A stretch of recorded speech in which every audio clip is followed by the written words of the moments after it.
Bahkan mereka jadi saling berperang saudara satu dengan yang lain karena ditanamkan kebencian.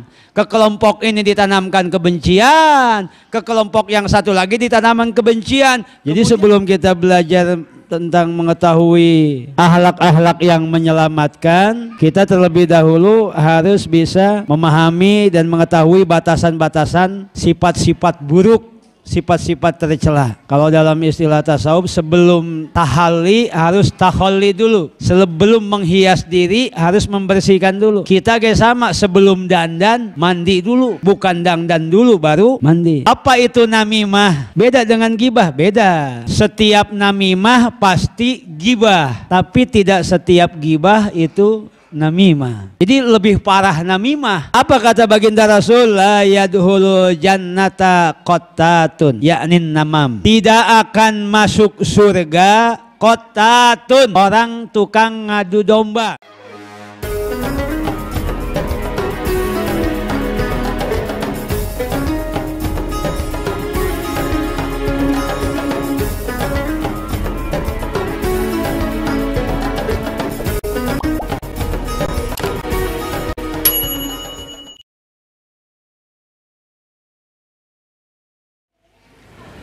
Assalamualaikum warahmatullahi wabarakatuh.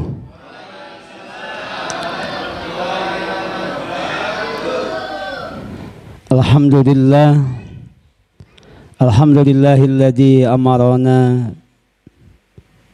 at-takhalluqa bi ahlakil karimah wa nahana at-takhalluqa bi ahlakil madmumah.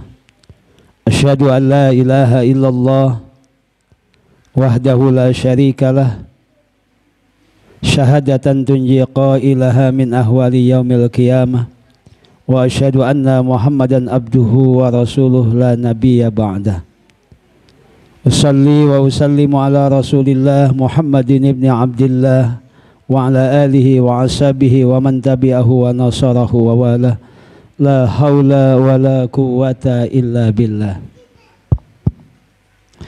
Amma ba'du, qalu subhanaka la ilma lana illa ma 'allamtana innaka antal alimul hakim. Fawsikum ibadallah wa iyaya bitaqwallah faqad fazal muttaqun.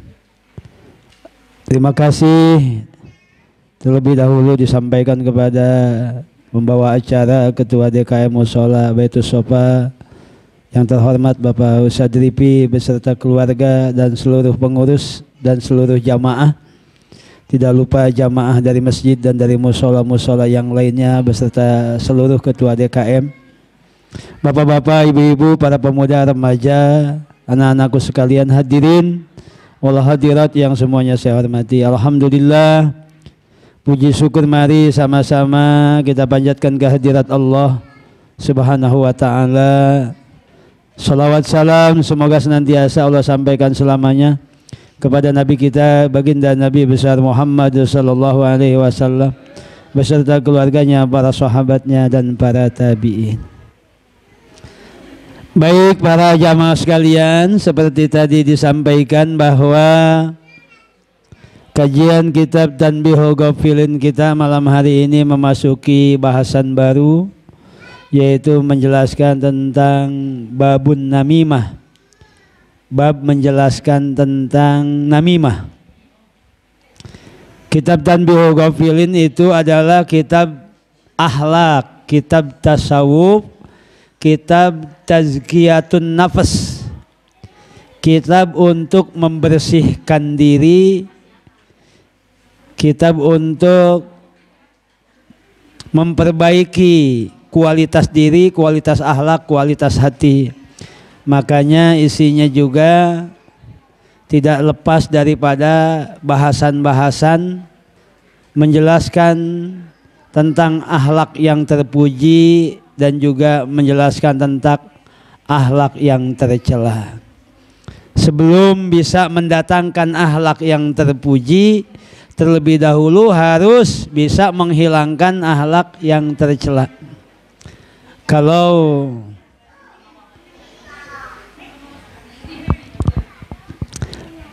Kalau di dalam kitab Ihya Ulumuddin Imam Al-Ghazali itu dibikin 4 juz.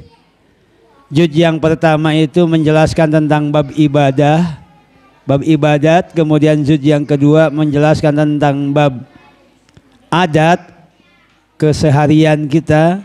Itu yang ketiga juznya menjelaskan tentang muhlikat. Muhlikat itu akhlak-akhlak yang mencelakakan, akhlak tercela. Nah yang keempat menjelaskan tentang munjiat, akhlak-akhlak yang menyelamatkan. Jadi sebelum kita belajar tentang mengetahui akhlak-akhlak yang menyelamatkan, kita terlebih dahulu harus bisa memahami dan mengetahui batasan-batasan sifat-sifat buruk, sifat-sifat tercela. Kalau dalam istilah tasawuf, sebelum tahalli harus takhalli dulu. Sebelum menghias diri harus membersihkan dulu. Kita kayak sama, sebelum dandan mandi dulu, bukan dandan dulu baru mandi. Mungkin ibu-ibu ada yang belum mandi jadi berisik bae barangkali ya. Nah ya Bu ya, jadi bapak-bapak sekalian sebelum berhias, sebelum berdandan, sebelum bersolek, ya mandi dulu. Bersih-bersih dulu diri kita juga, hati kita juga, sebelum bisa mendatangkan ikhlas, sabar, syukur, zuhud, hilim. Ya kita harus tahu dulu apa itu hubud dunya, itu riya, itu ghibah, itu hasud, itu namimah. Itu seperti itu para jamaah sekalian. Kedua-duanya harus tahu lah. Kedua-duanya harus tahu, mana akhlak yang tercela harus tahu supaya bisa menghindarinya. Akhlak yang terpuji pun harus tahu supaya bisa menerapkannya di dalam diri kita. Nah malam hari ini kita akan membahas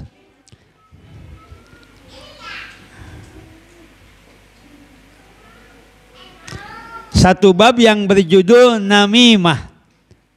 Apa itu namimah? Namimah itu mengadu domba. Beda dengan gibah, beda. Setiap namimah pasti gibah, tapi tidak setiap gibah itu namimah.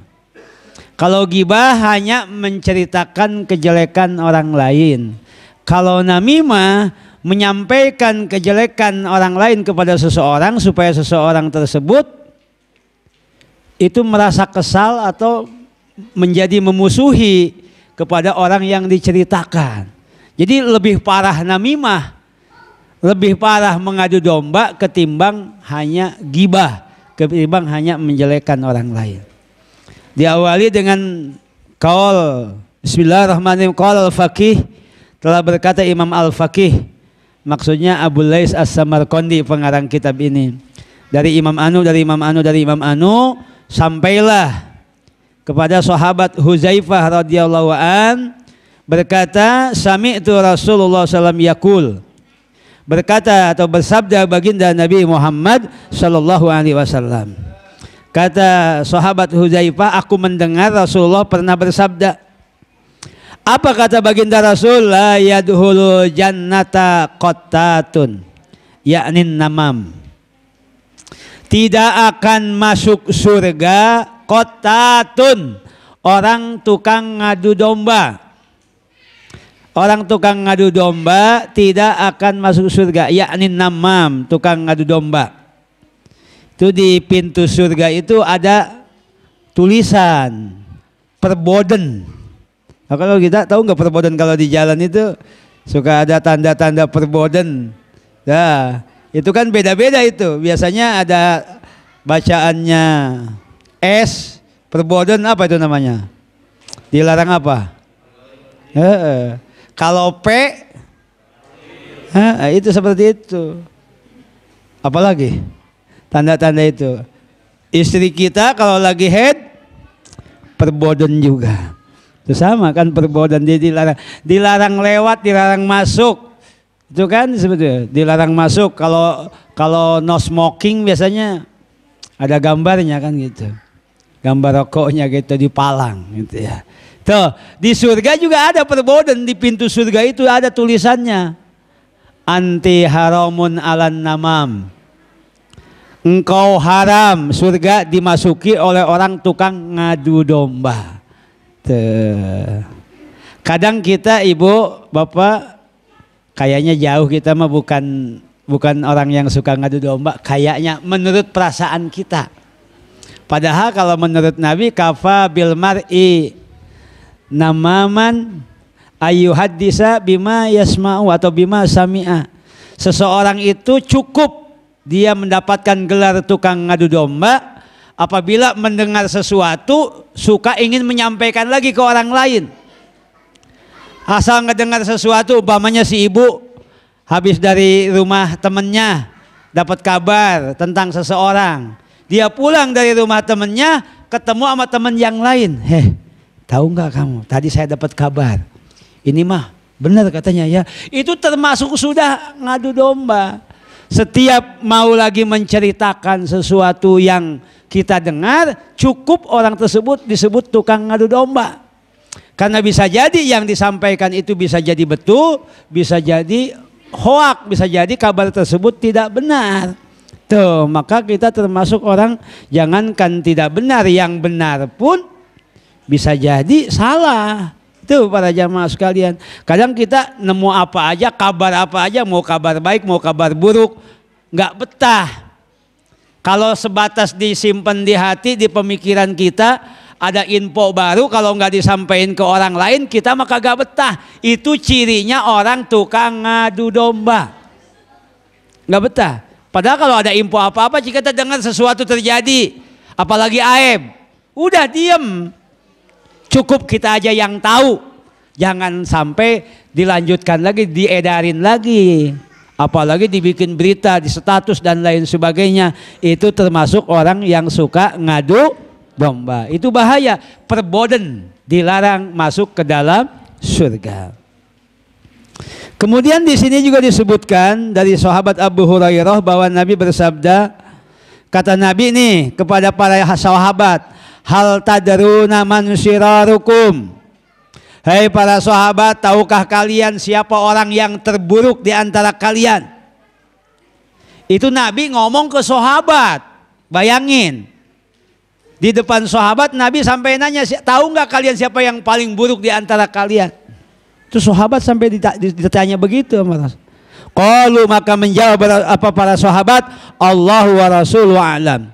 Kata para sahabat, Allah dan Rasulnya lebih tahu. Qala, maka kemudian Rasul menjelaskan, syirarukum jul wajhain. Orang yang paling buruk di antara kalian adalah orang yang bermuka dua. Zul wajhain, memiliki dua muka, berarti bermuka dua. Gimana bermuka dua? Alladzi ya'ti haula'i biwajhin wa haula'i biwajhin. Yaitu seseorang yang datang, yaitu mereka yang datang kepada satu kelompok dengan seseorang yang datang berbicara tentang sesuatu. Kemudian datang lagi kepada kelompok lain berbicara lain yang berbeda.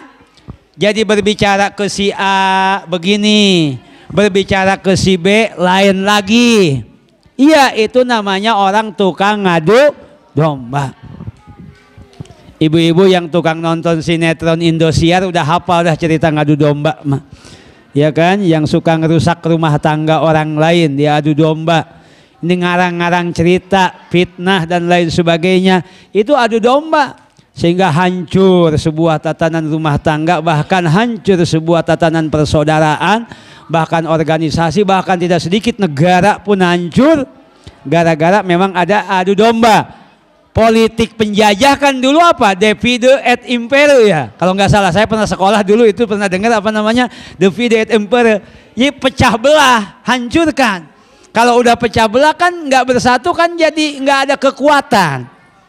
Bahkan mereka jadi saling berperang saudara satu dengan yang lain karena ditanamkan kebencian. Ke kelompok ini ditanamkan kebencian, ke kelompok yang satu lagi ditanamkan kebencian, kemudian diadu domba. Itulah yang disebut dengan bermuka dua. Bermuka dua.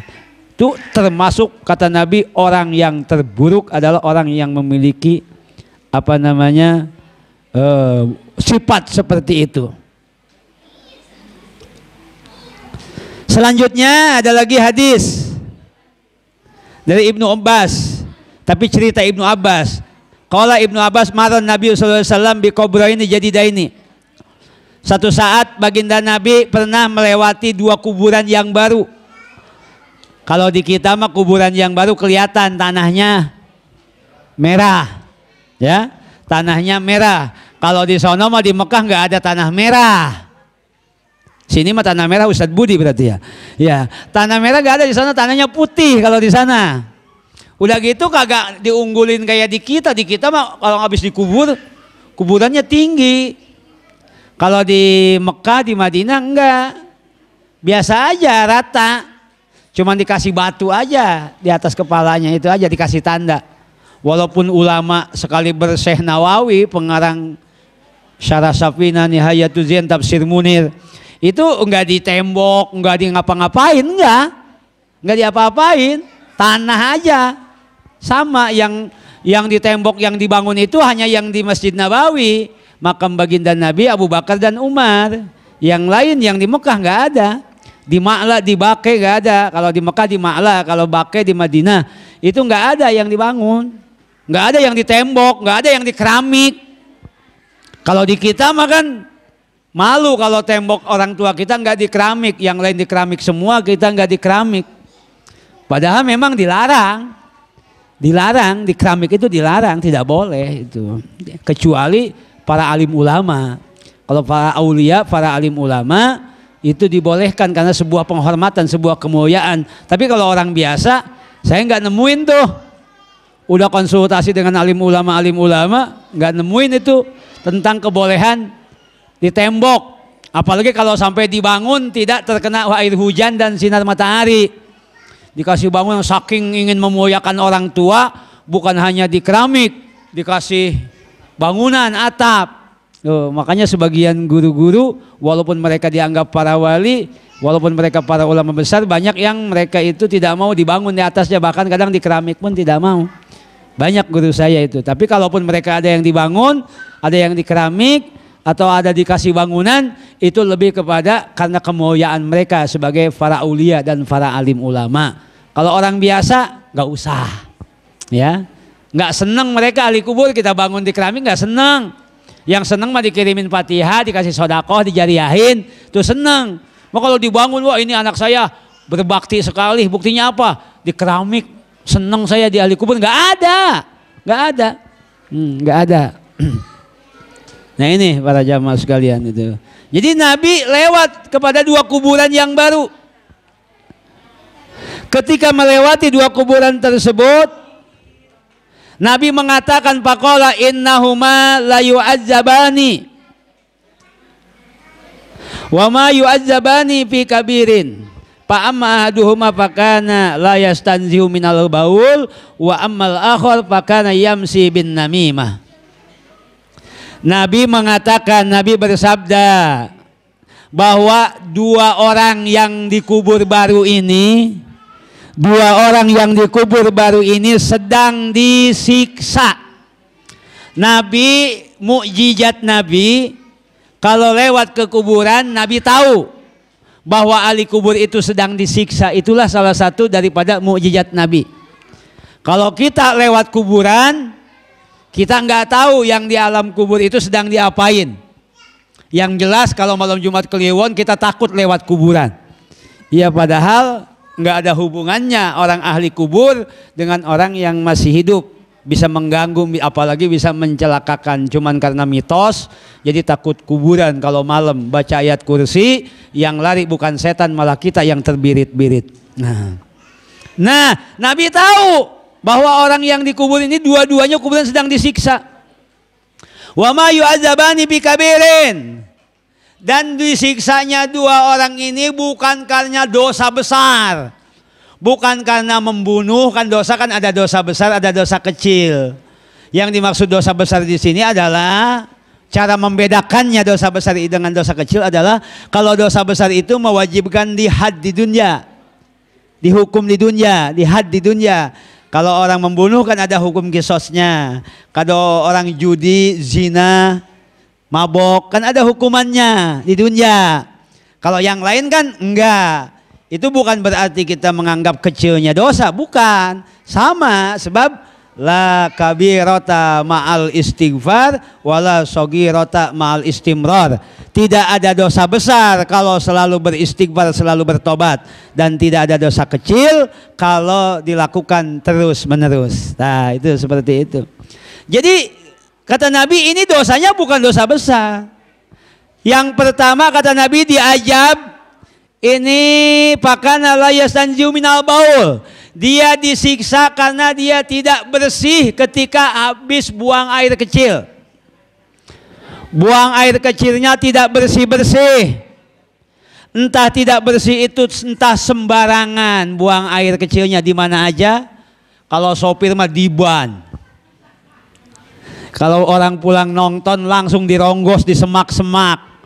Untung gak ada ular yang macok. Karena takut sama-sama ular. Kan seperti itu. Tuh kan seperti itu. Sembarangan. Di mana aja gitu. Atau kencingnya. Itu kalau ulama itu sampai ilmu ini ya. Kencing di tanah itu sampai tanahnya digemburin dulu. Dipukulin dulu. Dibikin empuk. Dibikin apa ya. Kayak tanahnya itu supaya nggak keras. Untuk apa? Supaya ketika kencing itu terserap. Tuh masuk ke dalam tanah. Kan kencing kalau di bawah pohon nggak boleh. Di liang-liang ular, liang-liang binatang yang di tanah nggak boleh itu. Kencing ya. Kencing juga nggak boleh berdiri ya. Berdiri itu walaupun ada hadis pabala qaiman. Ada hadis pabala qaiman bahwa Kanjeng Nabi pernah kencing itu berdiri. Itu hadis. Ketika dikonfirmasi kepada Siti Aisyah, jangan percaya baginda Nabi itu kencing berdiri. Kalaupun pernah Kanjeng Nabi itu kencing berdiri, itu dalam kondisi bahwa Kanjeng Nabi saat itu memang sedang sakit kakinya, tidak bisa jongkok. Jadi Kanjeng Nabi tidak bisa sambil jongkok, jadi ambil berdiri. Tidak menjadi dasar alasan kita boleh berdiri seperti itu, walaupun tidak diharamkan. Walaupun tidak diharamkan, hanya makruh saja. Tapi itu ada bekasnya, apa namanya? Khawatir dapat masuk kategori yang ini. Sebab kalau berdiri, terutama bapak-bapak, kalau ibu-ibu nggak mungkin berdiri ya. Bapak-bapak kalau berdiri nanti nyiprat kemana-mana, tidak tersebor, tidak terbanjur, tidak tersiram oleh air, itu maka air kencing kita bisa nempel di mana-mana, entah di tembok, entah di lantai, maka itu akan menjadi siksa nanti di alam barzah. Jadi orang disiksa lebih awal di alam barzah bukan karena dosa nggak bayar utang, bukan karena dosa yang lain, tapi dosa karena kencingnya tidak bersih. Kan ada istilah istibro. Istibro itu apa? Istibro itu apa namanya? Langkah terakhir dalam pembersihan ketika kencing. Ibu-ibu sebelum istinja, sebelum cebok, ya, kalau habis kencing itu istibronya biasanya ibu-ibu dengan dehem. Jadi ibu-ibu kalau kencing sebelum dicuci, sebelum disebor apa namanya, itu ada istibronya dehem. Supaya yang masih nempel-nempel di dinding-dinding itu racleng keluar semua, push, bersih. Nggak ada yang tersisa. Kalau bapak-bapak itu istibronya diurutin batangnya.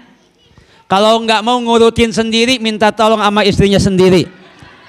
Itu istibro, itu namanya pembersihan. Supaya tidak tersisa. Jadi pas dicuci itu sudah bersih. Itu bagian daripada adab-adaban orang namanya istinja itu seperti itu. Baik istinjanya pakai air ataupun istinjanya boleh pakai batu. Saya mah pakai batu nggak apa-apa, asal 3 biji batunya atau biji atau 1 biji tapi ada 3 penjurunya segitiga boleh. Gua serut boleh. Itu yang abdolnya 2, pakai batu juga, pakai air juga, itu abdol. Kalau kita nggak mungkin pakai batu, rata-rata semuanya pakai air. Pakai batu boleh Bu, silakan sekali-kali. eksperimen rasanya gimana pakai batu. Cuman kalau nggak bersih disiksa nanti, disiksa. Makanya disebor, disiram itu kalau kencing itu, apalagi habis makan pete sama jengkol. Wa ammal ahoru, adapun yang kedua, kenapa ini disiksa ahli kubur? Pakana yamsi bin namimah. Yang kedua ini kata Nabi, yang di alam kuburnya sedang disiksa karena di dunia kerjaannya dia namimah. Orangnya tukang keliling ke sono kemari, tukang ngomongin orang, tukang ngadu dom, tukang ngomporin. Suma hoja bijari datin, suma hoja jari datan, kemudian Nabi mengambil batang kayu, rotobatan yang masih basah, pasyakoha nispain, kemudian memotongnya Nabi menjadi 2 bagian. Wa gharaza fi kulli qabrin, kemudian Nabi menancapkan di setiap kuburannya itu 1 potong. Makanya Bu, di kita kadang kuburan itu suka ditanemin pohon apa tuh biasa kuburan? Kemboja. Makanya kalau ingat kemboja ingat kuburan, karena memang identik pohon kemboja itu kuburan kan gitu. Wah, pohon kemboja ini ada hantunya kan begitu ya. Itu kan seperti itu. Ternyata itu ada dari baginda nabinya seperti itu. Ngapain, untuk apa Nabi menancapkan 2 pohon yang basah tadi, 2 batang kayu yang basah tadi di kuburan? Faqalu ya Rasulullah lima sona'ta. Para sahabat bertanya, ya Rasulullah, kenapa engkau melakukan hal ini? Lima sona'ta hadza, kenapa engkau melakukan ini? Faqala, maka Nabi menjawab, la allahu ayyuhaffifa anhuma malam ya bisa. Aku berharap supaya ini orang yang sedang disiksa akan diringankan siksanya dengan ditancapkan 2 batang kayu ini selama belum kering, selama masih basah.